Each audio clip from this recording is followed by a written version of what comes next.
Sahabat, bayangkan sebuah dunia yang penuh informasi, tapi kehilangan arah. Banyak orang cerdas, tapi bingung tujuan.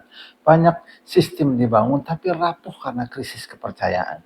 Di tengah itu, Allah membuka Al-Quran dengan sebuah pernyataan yang bukan sekedar ayat, tapi fondasi peradaban. Dzalikal kitabul la raiba fihi hudal lil muttaqin. Para ulama seperti Fakhruddin Ar-Razi melihat kata dzalika sebagai isyarat bahwa sistem ini tinggi, tidak bisa diraih oleh jiwa yang malas dan hati yang kotor.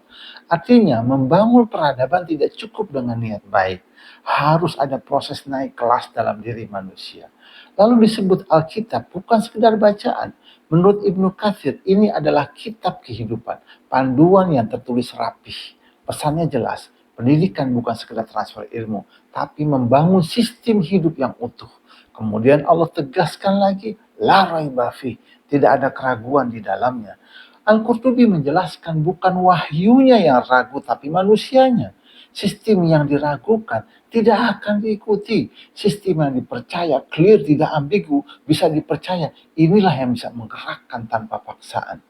Organisasi runtuh bukan karena kurang aturan, tapi karena hilangnya kepercayaan terhadap aturan. Dan puncaknya, hudan lil muttaqin, petunjuk bagi orang yang bertakwa.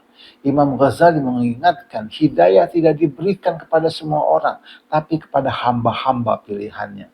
Mereka yang punya kesiapan hati. Kurikulum tanpa huda melahirkan orang pintar tapi bingung arah. Dalam bahasa kepemimpinan, perubahan besar tidak dimulai dari semua orang, tapi dari tim inti yang punya integritas. Sahabat, ayat ini mengajarkan kita, bangunlah sistem yang jelas, jangan hanya semangat. Tegakkan kepercayaan sebelum menuntut ketaatan. Didik manusia dengan arah hidup, bukan hanya pengetahuan. Dan siapkan diri menjadi mutakin, karena tidak semua orang layak memikul petunjuk.